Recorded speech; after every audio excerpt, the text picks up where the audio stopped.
Hello दोस्तों, नमस्कार। स्वागत करते हैं आपका आपके यूट्यूब चैनल पॉलिटेक्निक विद विकास में। दोस्तों, आज हम बात करने वाले हैं पॉलिटेक्निक फर्स्ट सेमेस्टर के अप्लाइड फिजिक्स के इम्पॉर्टेंट क्वेश्चंस के बारे में। इसमें कि आप थंबनेल में देख सकते हैं कि टारगेट 5 मार्क्स क्वेश्चंस, इतना पढ़ लो बैक नहीं लगेगी। दोस्तों, तो ये बिल्कुल सही बात है। अगर आप मेरे द्वारा बताए गए टॉपिक्स को अच्छे से पढ़ के जाते हैं तो आपकी बैक कतई नहीं लगेगी और आप मान लीजिए कि आपके 45+ मार्क्स तक का जो है आपका पेपर जो है वो अटेम्प्ट हो जाएगा। तो दोस्तों, बिना देरी की वीडियो को स्टार्ट करते हैं। तो फ्रेंड्स, ये यहाँ पे रहे टॉपिक्स आपके। तो पहला जो है चैप्टर 1 से टॉपिक है आपका क्या है, explain the dimension, dimensional formula and limitation, यानी कि वीमा, विमी सूत्र तथा विमी विश्लेषण की सीमाएं आपको पढ़ लेना है। दोस्तों, इसको आप अच्छे से पढ़ के जाएगा, इससे भी क्वेश्चन आपके आ जाते हैं। फिर डायमेंशन से 1-2 नंबर के क्वेश्चन भी आते रहते हैं। दोस्तों, नेक्स्ट नंबर का टॉपिक हमारा क्या होने वाला है, describe the advantages and disadvantages of the dimensional analysis, यानी कि विमी विश्लेषण की हानि एवं लाभ लिखिए। तो ये आपको पढ़ के जाना होगा, क्योंकि डायमेंशनल एनालिसिस के जो है तो भी हानि लाभ आती हैं, तो फिर उसके एप्लीकेशंस आते हैं, उसके यूजेस आ जाते हैं। नेक्स्ट नंबर पे बात करते हैं दोस्तों, तो हमारा नेक्स्ट टॉपिक होने वाला है define the fundamental quantities and its types, यानी कि मूल राशियाँ एवं उनके प्रकार को हमें क्या करना है दोस्तों, लिखना है। तो यहाँ तक आप पढ़ लेंगे। उसके बाद में नेक्स्ट नंबर पे हमारा कौन सा आ जाता है फ्रेंड्स, नेक्स्ट नंबर पे हमारा कौन सा आएगा, इसके बाद में आएगा क्या, सिस्टम ऑफ यूनिट्स, यानी कि यूनिट्स के कौन कौन से सिस्टम होते हैं। जैसे कि आपको कौन कौन से सिस्टम हो गए, MKS सिस्टम हो गया, ठीक है, FPS सिस्टम हो गया, ठीक है, और जो है CGS सिस्टम हो गया। तो इन सब सिस्टम्स को आपको अच्छे से पढ़ लेना है। इनसे भी क्वेश्चंस आ जाते हैं कभी कभी, और हालांकि पूछा नहीं गया है लास्ट ईयर में कभी, लेकिन पढ़ लीजिएगा आप लोग। तो नेक्स्ट नंबर पे है what do you mean by the significant figures and the rules for it, यानी सिग्निफिकेंट फिगर क्या है और उसके लिए क्या है, रूल्स क्या होते हैं। रूल्स में मतलब जैसे कई सारे रूल्स होते हैं ना, कि राउंडिंग ऑफ वाले जो रूल्स होते हैं उन सभी को आपको पढ़ लेना है। वैसे ही कुछ इसमें भी होने वाले हैं। नेक्स्ट नंबर पे बात करते हैं दोस्तों, क्या है, describe the different types of the errors in the physical measurement, यानी कि विभिन्न प्रकार की जो है क्या होती हैं, त्रुटियाँ होती हैं, उनके प्रकार को हमें डिस्कस करना है। और त्रुटियाँ जैसे कि रैंडम एरर हो गया है ना, परसेंटेज एरर हो गया, इन सबको आपको अच्छे से पढ़ के जाना है। इसमें से पूछा जाता है एब्सोल्यूट एरर हो गया, तो ये सब की डिफिनेशंस पूछ ली जाती हैं, तो इसको पढ़ के जाएंगे आप। नेक्स्ट नंबर पर बात करें दोस्तों, describe the addition of the vector with the triangle and parallelogram law, यानी कि वेक्टर के एडिशन का जो त्रिभुज का नियम है और जो है चतुर्भुज का नियम है, इनको आपको अच्छे से पढ़ के जाना है। ये आप बिल्कुल करके जाइएगा, इससे क्वेश्चंस आते हैं।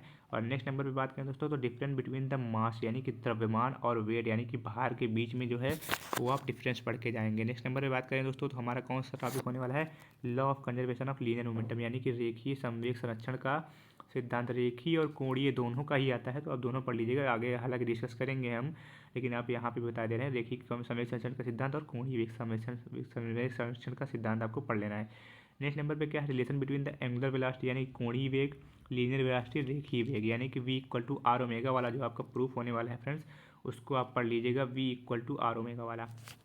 नेक्स्ट नंबर पे बात करें तो आपका है क्या है यहाँ पर, कोणीय त्वरण तथा रेखीय त्वरण में संबंध, यानी कि A=R वाला एक रिलेशन होता है ना, उसको भी आप पढ़ लीजिएगा। उसका प्रूफ आता है पेपर में। इन दोनों में से कोई ना कोई एक प्रूफ आ जाता है, यानी कि V=R वाला कोणीय वेग और रेखीय वेग का, या फिर कोणीय त्वरण या फिर रेखीय त्वरण का, दोनों में से कोई एक आ जाता है आपका।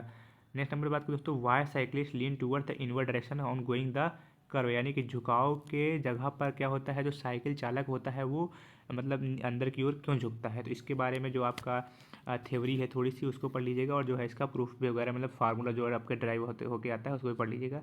नेक्स्ट नंबर पे बात करें फ्रेंड्स, तो अगर नेक्स्ट नंबर पर हमारा कौन सा होना है, centripetal acceleration and centripetal force, यानी कि अपकेंद्रीय बल और अपकेंद्रीय त्वरण, इसको आप पढ़ लीजिएगा। इसकी डेफिनेशंस आती हैं छोटे छोटे में, जैसे शॉर्ट नोट वगैरह में आ जाता है, तो इसको पढ़ लीजिएगा आप। बैंकिंग ऑफ रोड, ये इसको आप थोड़ा ध्यान से पढ़ लीजिएगा दोस्तों। इसको या फिर साइकिलिस्ट वाला जो था, इसमें से या फिर इन दोनों में से कोई ना कोई एक आ जाता है फ्रेंड्स, तो इन दोनों को आप ध्यान से पढ़ लीजिएगा। नेक्स्ट नंबर पे क्या है, define the conservative and non conservative force, संरक्षी एवं असंरक्षी बल को पढ़ लेना है। एंगल ऑफ रिपोर्स पढ़ लेना है और एंगल ऑफ फ्रिक्शन पढ़ लेना है। ये जो है ये सब शॉर्ट नोट्स वगैरह में पूछ लिए जाते हैं दोस्तों। जैसे मान लीजिए 4-5 टॉपिक आपको दे दिए जाते हैं ना, उसके बाद में क्या होता है, बोलते हैं इस पर शॉर्ट नोट लिखना है या फिर इसको डिफाइन करिए। तो 4-5 टॉपिक मिलके जो है आपके 5 नंबर में आ जाते हैं, तो इसको आप पढ़ लीजिएगा। नेक्स्ट नंबर पे बात करें तो define friction and its type and its usages in daily life, यानी घर्षण क्या है, उसके प्रकार क्या है, और उसके डेली की लाइफ में क्या है, उसके उपयोग क्या है। तो आप इसको डेली लाइफ में भी पढ़ लीजिएगा और इंडस्ट्रियल में भी पढ़ लीजिएगा, क्योंकि दोनों में से कोई ना कोई एक आ जाता है। Define energy and its type, ऊर्जा एवं उसके प्रकार, ऊर्जा क्या है और उसके प्रकार क्या है, उसको आप पढ़ लीजिएगा। नेक्स्ट नंबर पे दोस्तों बात करें तो अगर हमारा क्या हो जाएगा, state and prove work energy theorem, ये आपको स्टार मार्क कर लीजिएगा यहाँ पर, ये आपको जरूर पढ़ के जाना है क्योंकि इसमें से आना फिक्स रहता है। जैसे वर्क एनर्जी थ्योरम होती क्या है, तो वर्क एनर्जी थ्योरम आपको पढ़ लेना है ना, कार्य ऊर्जा प्रमेय, इतना तो आपको हिंदी और इंग्लिश में कोई इतना ज़्यादा डिफरेंस नहीं होने वाला है। Law of conservation of energy for freely falling body, यानी कि फ्रीली फॉलिंग बॉडी के लिए जो law of conservation of energy होती है, यानी पोटेंशियल एनर्जी होती है, जो आपकी काइनेटिक एनर्जी होती है, ये सभी एनर्जीज क्या रहती है, हमेशा कांस्टेंट रहती हैं। ये वाले आपका प्रूफ आपके कॉलेज में कराया गया होगा, तो आप ये वाला पढ़ के जाइएगा। ना कराया गया हो तो कमेंट कर दीजिएगा, मैं इन सभी टॉपिक्स का अलग से वीडियो बना दूंगा जिसमें कि इन सभी टॉपिक्स को मैं अच्छे से बोर्ड पे आपको समझा दूंगा। नेक्स्ट नंबर पर बात करते हैं, explain the rotative motion and इस टाइप, रोटेटिव मोशन और उसके टाइप्स को बता देना है। और उसके बाद में angular momentum, torque, power, their units and dimension, इन सब की यूनिट्स और डायमेंशन को अच्छे से पढ़ लीजिएगा। इनमें से कोई ना कोई यूनिट्स और डायमेंशन पूछ ली जाती है। फ्रेंड्स वीडियो ज़्यादा लंबा ना होने पाए इसलिए मैं थोड़ा जल्दी से बोल रहा हूँ। नेक्स्ट नंबर पे क्या है, principal on conservation of angular momentum, यानी कोणीय संवेग संरक्षण का सिद्धांत है। वहाँ पर रेखीय संवेग संरक्षण का सिद्धांत है, यहाँ पर कोणीय संवेग संरक्षण का सिद्धांत है। नेक्स्ट नंबर पे बात करते हैं तो हमारा कौन सा है, define the moment of inertia, यानी कि मोमेंट ऑफ इनर्शिया आपको बताना है। जड़त्व गुण क्या होता है और क्या होता है रेडियस ऑफ जाइरेशन क्या होता है, आई इक्वल टू एम के स्क्वायर वाला प्रूफ, ये भी आप पढ़ के जाइएगा, ये भी आपके शॉर्ट नोट में आ जाते हैं। नेक्स्ट नंबर पर बात करते हैं दोस्तों, क्या होने वाला हमारा केपलर्स लॉ, केपलर के नियम को समझे। केपलर के नियम कौन कौन से होते हैं, कई सारे नियम हैं जो केपलर ने दिए हैं, जैसे कि ऑर्बिट यानी कक्षक का लॉ होता है, और सारे कई सारे लॉ हैं, उनको आपको पढ़ के जाना है अच्छे से। ये भी आपको इंपॉर्टेंट मार्क कर लीजिएगा, यहाँ से भी क्वेश्चन पूछे ही जाते हैं, डेफिनेटली पूछे जाते हैं।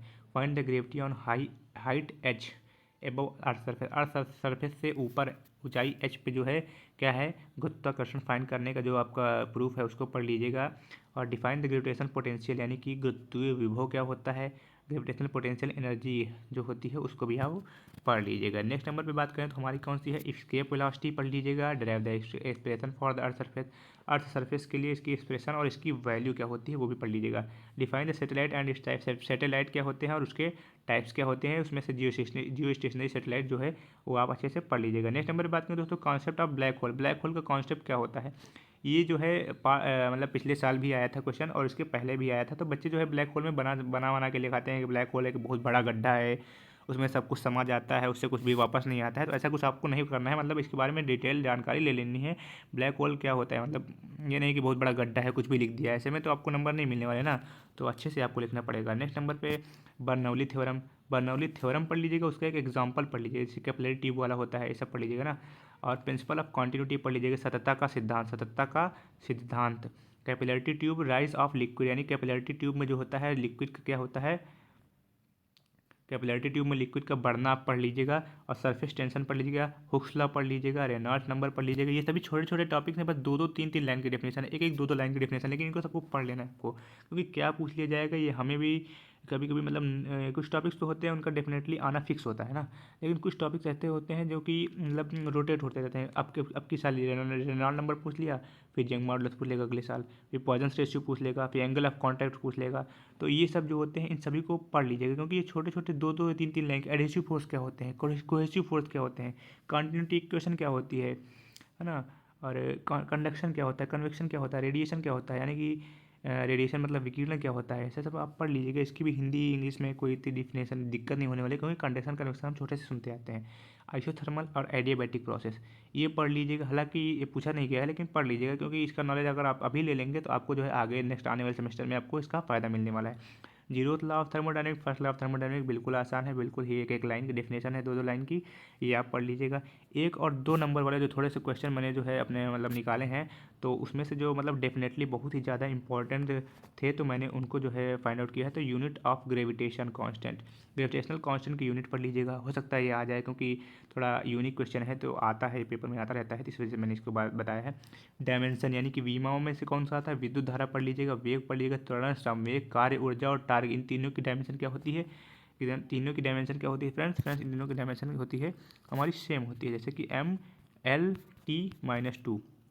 ठीक है फ्रेंड्स, तो अभी ये सब आपने पढ़ लेना है। उसके बाद में दोस्तों अभी देखिए मैंने यहाँ पर कुछ लिखा है नोट्स में, तो इसको आप थोड़ा ध्यान दीजिएगा कि मतलब जो है मेरी मेहनत का फल आपकी लाइक कमेंट एंड सब्सक्राइब से है, और साथ में शेयर भी। तो दोस्तों अब मैंने इतनी मेहनत की है, आप लोगों के लिए क्वेश्चन सॉर्ट आउट किए हैं, उन्हें लिखा है, PDF फॉर्म में कन्वर्ट किया है, वीडियो बनाया है, एडिट किया, उसके बाद में वीडियो यूट्यूब में पोस्ट किया है, हैशटैग लगाए हैं, कीवर्ड्स डाले हैं, तो मेरी मेहनत का फल आपकी लाइक से, कमेंट से और सब्सक्राइब करने पे ही होता है। तो फ्रेंड्स, लाइक दिस वीडियो।